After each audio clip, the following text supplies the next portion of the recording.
A light magnitude 3.3 earthquake hit 48 kilometers, 30 miles, away from Nay Pyi Taw, Myanmar, in the early morning of Thursday, May 22, 2025 at 5:07 a.m. local time.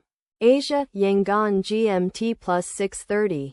The depth of the quake could not be determined, but is assumed to be shallow. The quake was not felt, or at least not reported so.